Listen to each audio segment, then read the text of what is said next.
वादळी पावसामुळे झालेल्या शेत पिकांच्या नुकसानीची आमदार मंगेश चव्हाण यांनी केली पाहणी।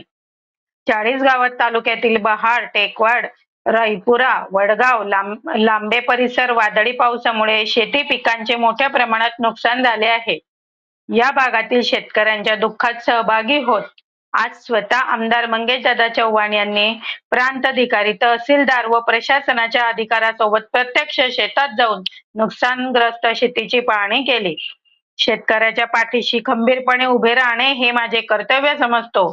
नुकसान भरपाई लवकरात लवकर मिळावी यासाठी राज्य शासनाकडे सातत्याने पाठपुरावा केला जाईल, अशी ग्वाही यावेळी आमदार मंगेशदादा चव्हाण यांनी शेतकऱ्यांना दिली।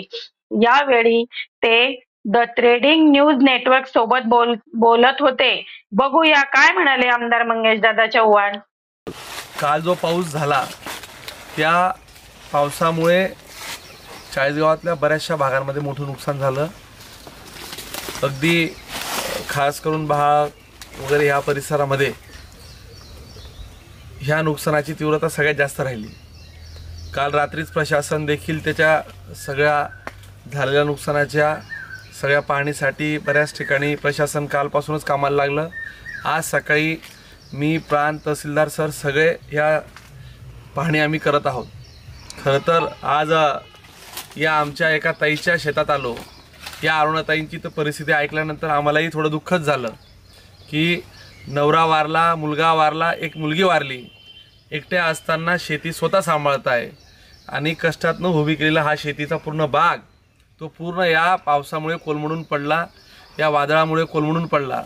परंतु अरुणाताईला आम्ही सगळ्यांनी धीर दिला, सांगितलं, प्रशासनाच्या वतीनेही सांगितलं की या तालुक्यातल्या प्रत्येक शेतकऱ्याला कधीही आम्ही वाऱ्यावर सोडणार नाही। मी आपल्या माध्यमातून सर्व शेतकरी बांधवांना हेच सांगणार आहे की या नुकसान भरपाईचे पंचनामे प्रशासन, कृषी विभाग, महसूल विभाग हे तात्काळ करणार आहेत। सरसकट जे ज्या ठिकाणी नुकसान झालं आहे त्यांचे अचूक पद्धतीने नुकसान पंचनामे करून त्या शासनाकडून मदत मिळवून देण्यासाठी आम्ही कटिबद्ध आहोत। अरुणाताईंना पण आम्ही हाच धीर दिला की ताई, जरी हे संकट मोठं असलं परंतु या संकटाच्या काळात शासन आणि प्रशासन म्हणून आम्ही आपल्यासोबत आहोत।